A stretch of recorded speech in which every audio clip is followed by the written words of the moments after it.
Mirchi Bangla originals, আসল গল্পের আড্ডা।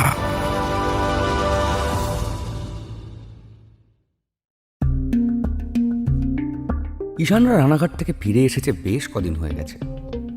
গত কয়েকদিন ধরে ঈশানের সঙ্গে যা ঘটেছে তারপর ঈশানের একটা লম্বা ছুটির দরকার। ঈশান অফিস থেকে সেই ছুটি নিল, ঠিক করলো ফ্ল্যাটে কয়েকদিন রান্নাবান্না করে নিজের মতো করে কাটাবে। রানাঘাট থেকে ফেরার পর ঈশান ঠিক করেছে এই অমৃতা বা রাত্রি যেই হোক না কেন তাদের বিষয়ে মাথা কামাবে না। যদি অলৌকিক কিছু ঘটে থাকে তাহলে সেটাও ওর হাতের বাইরে, আর যদি এটা কোনো ষড়যন্ত্র হয়ে থাকে তাহলেও সত্যিটা জানার ইচ্ছে ঈশানের আর নেই। ও শুনেছে এরকম পুরনো বাড়িতে ভূতের ভয় দেখিয়ে অনেক সময় ইচ্ছে করে সেটাকে পরিত্যক্ত বানিয়ে রাখা হয়, যাতে কোনো সাধারণ মানুষ সেখানে ভয়ে না যায়। লোকালয়ে থেকেও জায়গাটা এমনিতেই আস্তে আস্তে লোকের কৌতূহলের বাইরে চলে যায়। তখন সেখানে ড্রাগস, স্মাগলিং আরও নানা রকম অসামাজিক কাজকর্ম চলে, লোকে জানতেও পারে না। ঈশানের মনে হচ্ছে রানাঘাটের ওই বাড়িটাতেও তেমনই কোনো গোলমাল আছে। একদিন সম্বিতের বাড়ি, একদিন রানাঘাট, এইভাবে দু রাত ও ভূতের দেখা পেল, অথচ তারা ঈশানের কোনো ক্ষতি করল না, শুধুমাত্র ঈশানকে ভয়ে দেখিয়ে চলে গেল। এটা যেন ঈশানের ঠিক বিশ্বাস হচ্ছে না। নিশ্চয়ই এর পেছনে কোনো কারণ আছে। রানাঘাটের ভূতের ব্যাপারটা যদি কোনো অসামাজিক কাজের জন্য রটানো হয়, তাহলে সম্বিতের ঘরে ঈশান সেই রাতে কাকে দেখেছিল? এইসবের বাইরেও ঈশানের মনে আরও একটা প্রশ্ন আছে, যেটার উত্তর ও খুঁজে পাচ্ছে না। রাত্রি কোথায় গেল?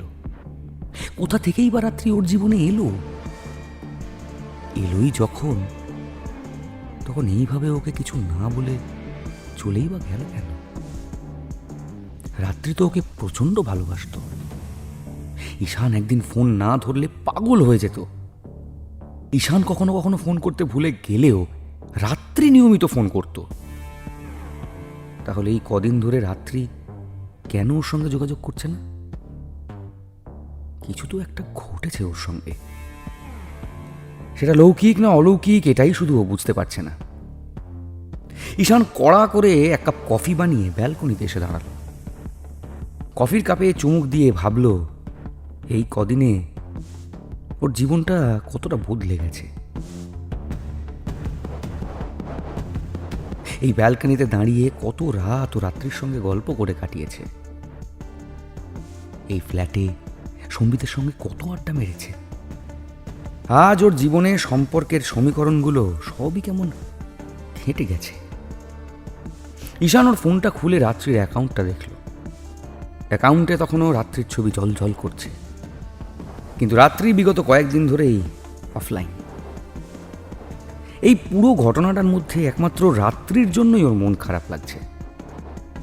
1 বছর আগে সম্বিত আর ওর জীবনে যেটা ঘটেছিল, অমৃতার সেই আত্মহত্যার ঘটনার জন্য ঈশান যথেষ্ট অনুতপ্ত। কিন্তু সেই ঘটনার জন্যে এখন যে ওকে নতুন করে হেনস্থা হতে হচ্ছে, সম্বিতকে মানসিকভাবে কষ্ট পেতে হচ্ছে, এটাই ঈশান মেনে নিতে পারছে না। ঈশান ঠিক করলো আর কোনো রকম ভূতের ভয় নয়, যুক্তি বুদ্ধি দিয়ে ওকে এখান থেকে বেরিয়ে আসতে হবেই। সম্বিতকেও বুদ্ধি দিয়েছিল অমৃতার সঙ্গে সম্পর্কে জড়াতে। এখন ওকেই সম্বিতকে অমৃতার এই ঘোর থেকে বের করে আনতে হবে। ওকে আবার স্বাভাবিক জীবনে ফেরাতে হবে। ঈশান এইসব 7-5 ভাবছে, এমন সময় ঈশানের ফোনটা বেজে উঠল। ঈশান ভাবলো অফিস থেকে হয়তো ফোন করেছে কেউ, কিন্তু ফোনের স্ক্রিনের নামটা দেখে ঈশানের বুকটা কেঁপে উঠল। ও ফোন হাতে ব্যালকনি থেকে ঘরে এলো। ফোনের স্ক্রিনে জল করছে রাত্রি কলিং। যতবারই ও এই বিষয়টা থেকে দূরে যেতে চাইছে, ততবারই যেন কোনো এক অজানা শক্তি ওকে এই দিকেই টানছে। কয়েক মুহূর্ত ঈশান ফোনটা ধরবে কি না ধরবে ভাবে, তারপর নিজেকে বোঝায় এই তো একটু আগে ও ঠিক করলো সবটা যুক্তি বুদ্ধি দিয়ে ভাববে, তাহলে রাত্রির ফোন ধরতে ভয় পাচ্ছে কেন? ও কি সত্যিই মনে মনে রাত্রিকে অমৃতার আত্মা বলে বিশ্বাস করতে শুরু করেছে? ঈশান যেন কিছুটা জোর করেই ভয় কাটিয়ে ফোনটা তুলল। হ্যালো, কিন্তু উল্টো দিকে কোনো শব্দ এলো না। ঈশান বেশ দু একবার হ্যালো হ্যালো বলতে থাকলো। হঠাৎ ফোনের ওপার থেকে হাসির খিলখিল শব্দ ভেসে এলো। অবিকল এই এক হাসির শব্দ রানাঘাটের ওই বাড়িতেও শুনেছিল। যেই রাতে ঈশান অজ্ঞান হয়ে গিয়েছিল, সেই রাতে ওর ঘরে কি যেন এসেছিল। সেই একইভাবে হেসেছিল। ফোনটা ঈশানের হাত থেকে পড়ে গেল। ঈশান তাড়াতাড়ি বাথরুমে গিয়ে চোখে মুখে জল দিল। ঘরে এসে ঠক ঠক করে এক গ্লাস জল খেল, কিন্তু কিছুতেই আতঙ্ক থেকে বেরোতে পারল না। একটু ধাতস্থ হয়ে ঘরে এসে ফোনটা ঠিক করে সুইচ অন করল। রাত্রির নাম্বারটা ডায়াল করলো, কিন্তু অদ্ভুতভাবে এখন রাত্রির নাম্বারে আবার ওই একই কথা বলছে, this number does not exist. Ishan call লিস্টটা চেক করলো। এটা ওর মনের ভুল নয় তো? সত্যি রাত্রি ওকে ফোন করেছিল কি? দেখলো, হ্যাঁ, রাত্রি নাম্বার, সেখান থেকেই কল এসেছিল। কিন্তু এখন যতবারই ওই নাম্বারটা ডায়াল করছে ততবারই রাত্রির ফোন এক্সিস্ট করে না এই কথা বলছে। সেদিন সমস্ত রাত ঈশান রাত্রিকে ফোনে চেষ্টা করে গেল, কিন্তু ফোনে পেল না। দুশ্চিন্তায় ওর সারা রাত ঘুম এলো না। পরের দিন সকাল হতে ঈশান ঠিক করলো, না, এইভাবে ছুটি নিয়ে বাড়িতে বসে থাকলে ও ব্যাপারটা থেকে কিছুতেই বেরোতে পারবে না, বরং ও অফিসে যাবে। আজ অফিসে যাওয়ার আগে একবার স্মিতার সঙ্গে দেখা করে কাল রাতের ফোন আসার ব্যাপারটা বলবে। সেই মতো ঈশান বাড়ি থেকে বেরোলো। স্মিতাদের ফ্ল্যাটে এসে দেখলো স্মিতা বাড়ি নেই, ও দোকানে বেরিয়ে গেছে। সম্বিত দরজা খুলল।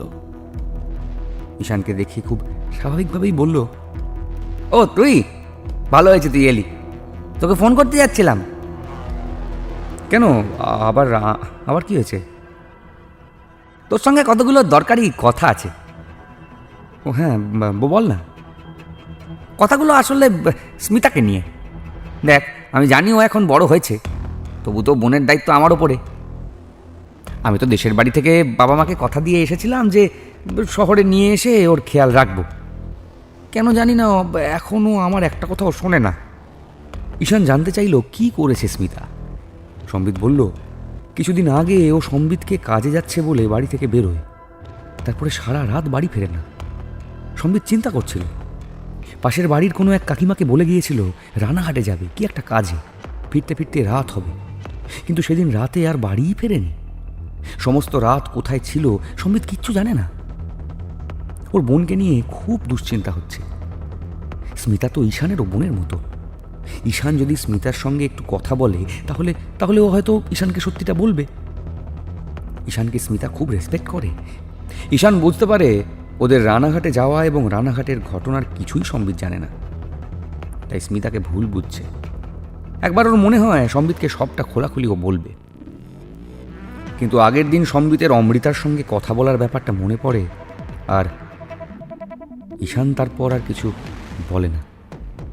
বরং সম্বিতকেও এই বলে সান্ত্বনা দেয় যে এখন অফিস যাওয়ার সময় দোকানে গিয়ে স্মিতার সঙ্গে একবার দেখা করে যাবে, স্মিতাকে সবটা বুঝিয়ে বলবে। সম্বিত যেন এই নিয়ে চিন্তা না করে। ঈশানের কথায় সম্বিত নিশ্চিন্ত হয়। ওদের বাড়ি থেকে বেরিয়ে ঈশান একটু দূরে স্মিতার দোকানে আসে। এই সময়টা দোকানে ভিড় খুব একটা নেই। ঈশানকে দেখে স্মিতা দোকানের বাইরে বেরিয়ে আসে, বলে, কি ব্যাপার ঈশানদা, তুমি হঠাৎ সকালবেলা এখানে, কোথায় যাচ্ছ? ঈশান বলল, অফিস যাব বলে বেরিয়েছিলাম। স্মিতা জানতে চাইল, ঈশান তো বেশ কয়েকদিন অফিস থেকে ছুটি নিয়েছে। রানাঘাট থেকে ফেরার সময় ট্রেনে ঈশান স্মিতাকে বলেছিল এবার কলকাতা ফিরে ও একটা লম্বা ছুটি নেবে। এই সব কিছু ভুলে যেতে চায়। তাহলে এখন আবার অফিসে যাচ্ছে কেন? ঈশান বলল যে ওর বাড়িতে থাকতে আর ভালো লাগছে না। কিছুক্ষণ চুপ করে থেকে বলল, তোকে একটা কথা বলবো। দাদাকে আর টেনশন দিস না, এরকম মনের অবস্থা তোর দাদার, তাতে টেনশন নেওয়াটা ঠিক না। স্মিতা জানতে চাইল ঈশান হঠাৎ এরকম কথা বলছে কেন। তাতে ঈশান বলল, তোকে খুঁজতে তোদের বাড়ি গিয়েছিলাম। তখনই সম্বিত বলল, তুই রানাঘাট থেকে সেই রাতে ফিরিসনি বলে ও খুব চিন্তা করছে। স্মিতা একটা দীর্ঘ শ্বাস ফেলে বলল, এই নিয়ে ওর দাদা কমপক্ষে 7 জনকে ডেকে কথা বলেছে। এতে যে স্মিতার বদনাম হচ্ছে সেটাও কি সম্বিত বুঝতে পারছে না? ঈশান স্মিতার খারাপ লাগাটা বুঝল। তাও ওকে বলল, সেদিন রাতে তোর সম্বিতকে একটা ফোন করা উচিত ছিল, কিন্তু ওকে বলতেই পারতিস কোনো একটা কাজে রানাঘাটে আটকে গেছিস। আর যাই হোক, সম্বিত তো একেবারে মানসিক ভারসাম্য হারিয়ে ফেলেনি, তুই বললেও ঠিক বুঝতো। স্মিতা এবার বিরক্ত হয়ে ঈশানকে বলল, একটা কথা বলবো ঈশানদা? এক অদ্ভুত বিরক্ত ভঙ্গিতে স্মিতা কথাগুলো বলল যে ঈশান চমকে গেল।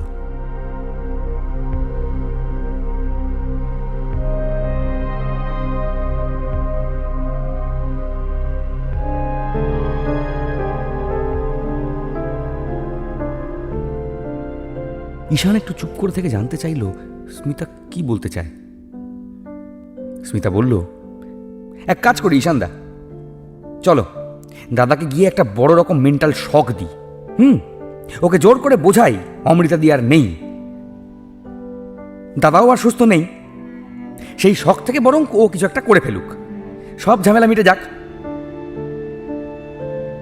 কথাগুলো বলে স্মিতা থামল। ঈশান লক্ষ্য করল স্মিতার চোখটা ছলছল করছে। ও এগুলো রাগ করে বললে ওর ভেতরের যন্ত্রণাটা পরিষ্কার বেরিয়ে এলো। স্মিতা বলল, দাদাকে এড়িয়ে মিথ্যে বলা ছাড়া আমার কি সত্যি আর কোনো উপায় ছিল ঈশানদা? রাতে আমাদের ওখানে থাকার কথা ছিল না, এটা তো তুমি সব থেকে ভালো করে জানো। কিন্তু কোন পরিস্থিতিতে আমরা ওই রাতে ওখানে থাকতে বাধ্য হয়েছি সেটা দাদাকে বোঝাবো কি করে বলো তো? ঈশান চুপ করে থাকলো। এই প্রশ্নের উত্তর ওর কাছেও নেই। স্মিতাকে সান্ত্বনা দিয়ে একটু শান্ত করার চেষ্টা করল। এইবার ও স্মিতাকে ঠিক যেটা বলতে এসেছিল সেটা বলল, কাল রাতে আমার ফোনে একটা ফোন এসেছিল স্মিতা। স্মিতা জানতে চাইল কার ফোন। ঈশান ওকে অবাক করে বলল, রাত্রির। স্মিতা চমকে উঠল, তারপর বলল, আমি বুঝতে পারছি না ঈশানদা, বারবার অমৃতাদির আত্মা তোমার সঙ্গে এরকম করছে কেন? আগে তো এগুলো শুধু দাদার সঙ্গে হতো, এখন তো তোমার সঙ্গে হচ্ছে। ঈশান বলল, আমি রাত্রির ফোনটা তুলেছিলাম। তুই হয়তো বিশ্বাস করবি না, ফোনের ওপার থেকে আমি সেই হাসির শব্দ পেয়েছি। রাত্রি খিলখিল করে হাসছিল। ওই হাসি আমি সেই দিন রানাঘাটে মাঝরাতে ঘরের ভেতরে শুনেছিলাম।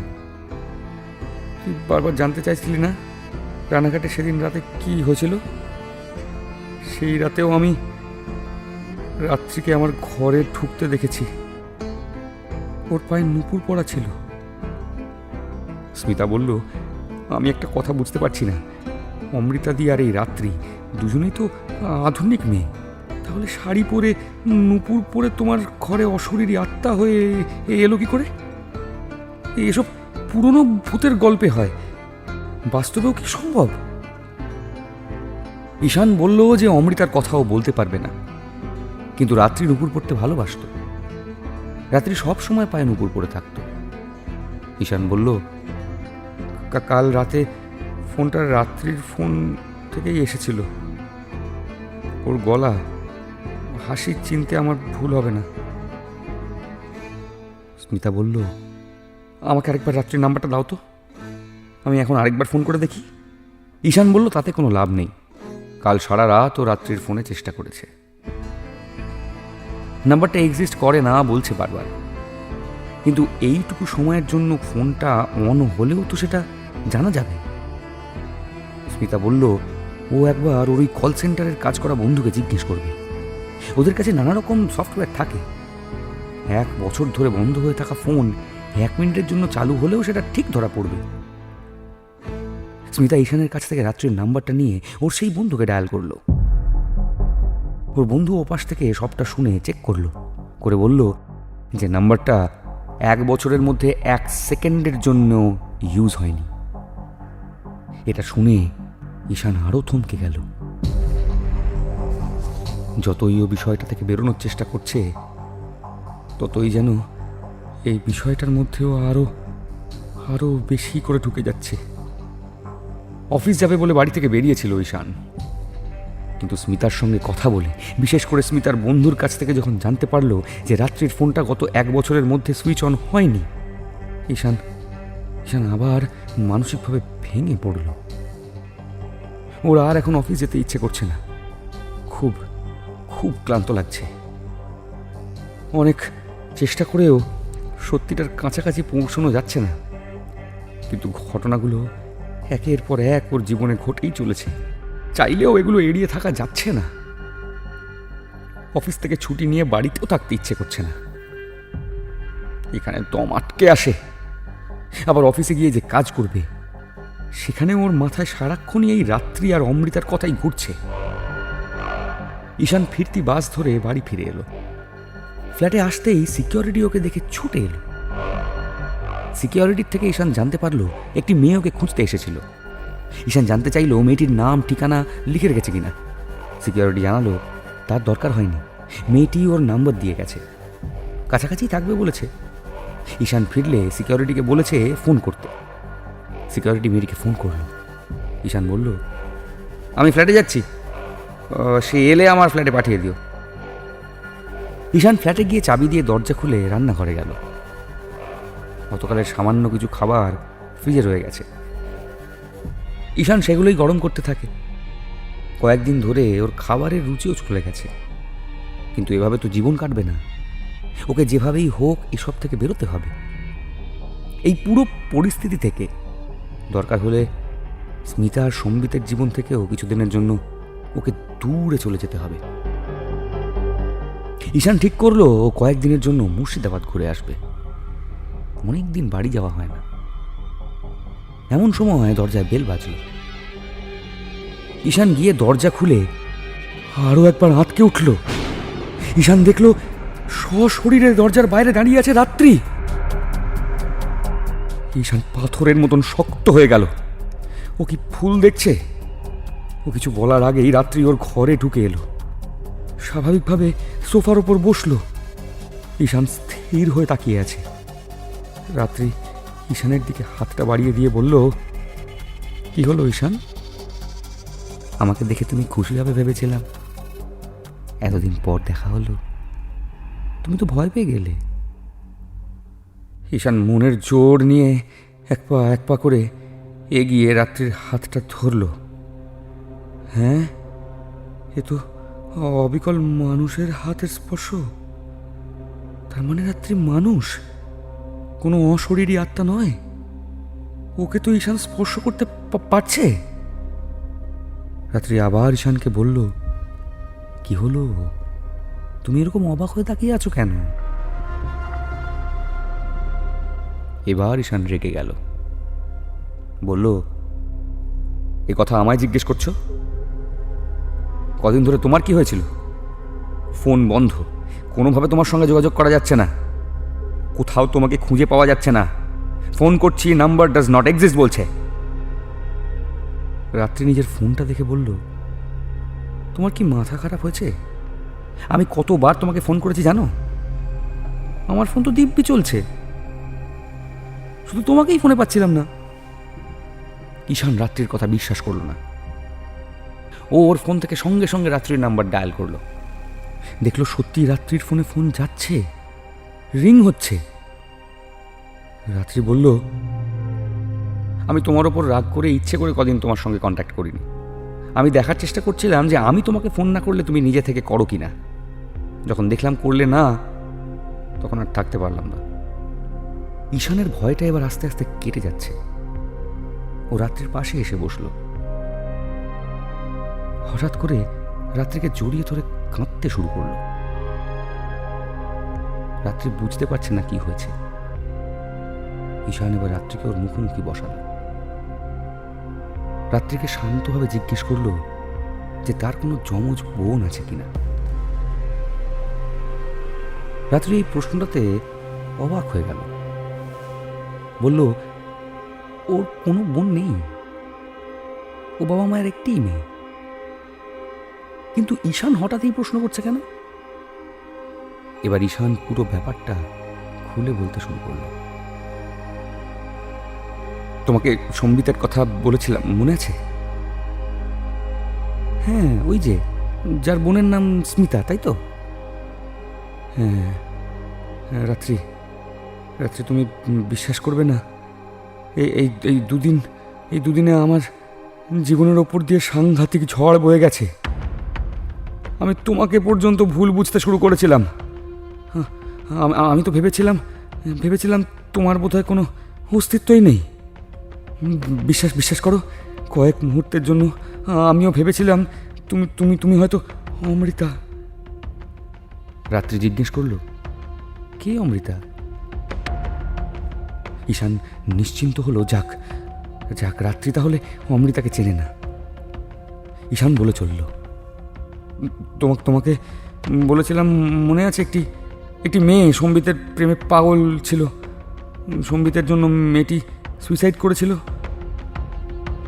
রাত্রি অবাক হয়ে জানতে চাইল, ওই মেয়েটি যদি সুইসাইড করে তাহলে আবার ঈশান রাত্রিকে অমৃতা ভাবছে কেন? ঈশান বলল, এটাই তো ও বুঝতে পারছিল না। ভাগ্যিস রাত্রি আজ ওর ফ্ল্যাটে এলো, নইলে কোনো দিনও এই ভুল ভাঙত না। ঈশান বলল, এ কদিন আমার সঙ্গে খুব অদ্ভুত ঘটনা ঘটছে রাত্রি।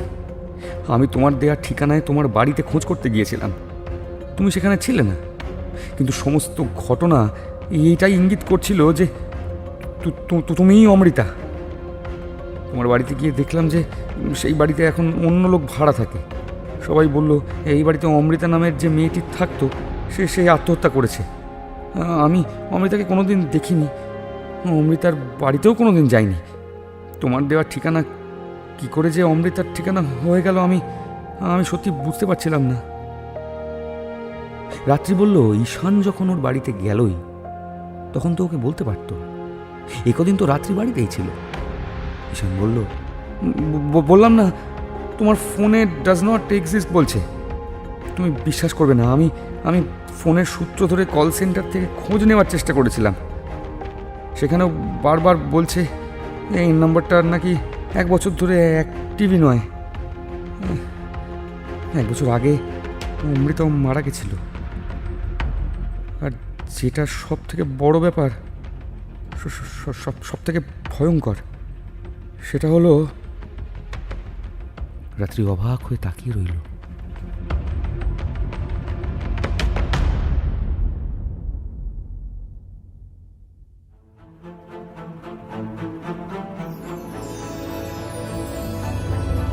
মির্চি বাংলা অরিজিনালস, আসল গল্পের আড্ডা।